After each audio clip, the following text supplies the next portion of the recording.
Hello, everyone. I have the opportunity today to speak with one of Florida's leading troublemakers, you might say, Christopher Rufo, and he's been working on the education front in Florida. And I want to play the role of friendly enemy today because I'm very interested in what's happening in Florida, concerned as I am about the state of education in general in the West, North America, Canada, the US, and also more specifically with regard to higher education. And so I've been watching the goings on in Florida with great amount of interest, and I have a lot of questions, and I'm going to try to push Mr. Rufo, Chris, as hard as I can today in a friendly manner, because I want to get to the bottom of all of this to the degree that that's possible. And I'm certainly seeing excesses on the leftist radical side with regards to the reformulation of the education system. And as far as I'm concerned, something needs to be done about that, but that's complicated and it's hard to do something about it without falling prey to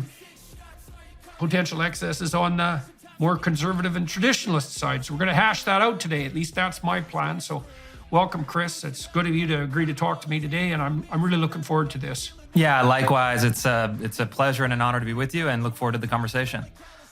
So let's start out by giving some people information about your background. And you kind of sprang onto the scene, at least insofar as I was concerned, just a couple of years ago when you started really, what would you say, pushing back against the DEI activists on the education front. And now you seem to be pretty integrally involved in Governor DeSantis of Florida's, what would you say, strategic moves forward on the education reform front. And so let's start with a bit of description about your background and how you came about doing what you are doing and what you're doing as well.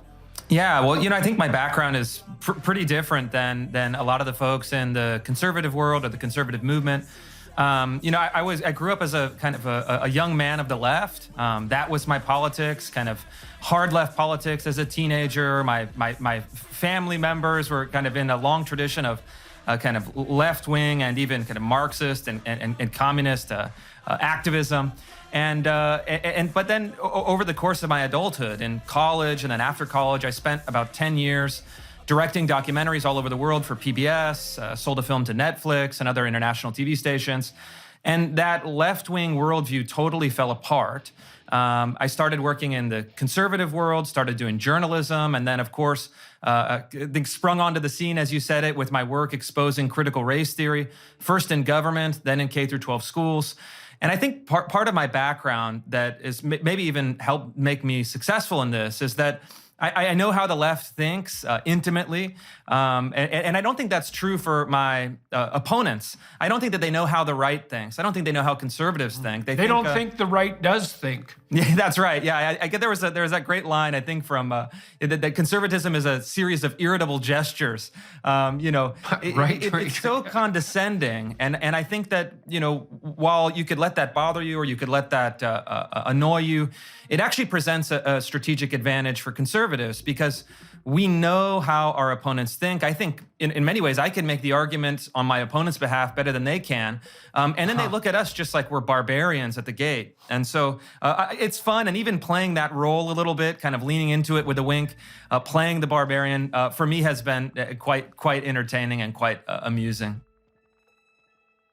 So let's go back to the first part of the biographical discussion there. You said that you were hard left as a teenager and came from a pretty hard left family. And it's definitely the case. There's a famous line, I don't remember who said it, is that, if you're a teenager with a heart, you're left leaning, you're a liberal or a socialist. If you're an adult with a brain, you're traditionalist or conservative leaning. And I think there's some real truth in that.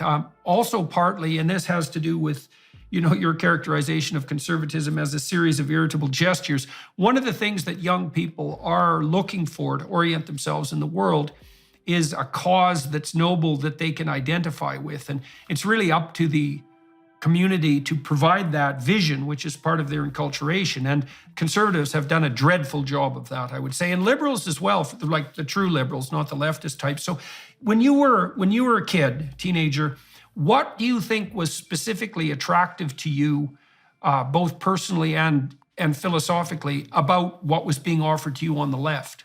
Yeah, I mean, I think a lot of it is just a sense of heroism, a sense of drama, a sense of the romantic. You get all of the mythology of the left. You know, an aunt of mine gifted me a Che Guevara flag that I hung in my bedroom, and you have this kind of heroic image of the swashbuckling reformer pursuing social justice, holding the rich accountable, providing for the poor. And it is a very attractive narrative. I mean, there's no getting around that. It's a magnetic narrative. And the conservative narrative is really one of restraint, duty, obligation. And when you're 13, that's not exactly something that is going to inspire you. And at the same time, I think that I grew up in California, in Sacramento, and the kind of mythology around the University of Berkeley, the free speech movement, some of those great student moments at the time was also something that I gravitated towards. I remember as a teenager, my friends and I would go out and visit the campus at Berkeley and kind of be really kind of wide-eyed and amazed at the university culture. And so those were some of the things. And then, of course, my family members in Italy were kind of old school European working class Marxists. And so they would provide kind of long lectures when we would go back and visit, the thought of Lenin, the thought of Marx, the thought of Gramsci.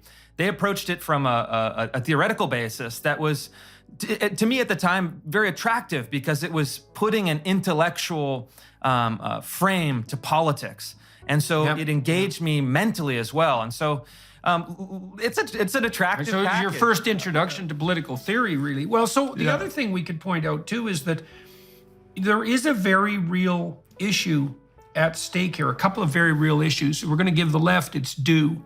So the first issue is the pervasive reality of the unequal distribution of both talent and wealth. And so Marx famously noted that capital tended to accumulate in the hands of fewer and fewer people as time went on.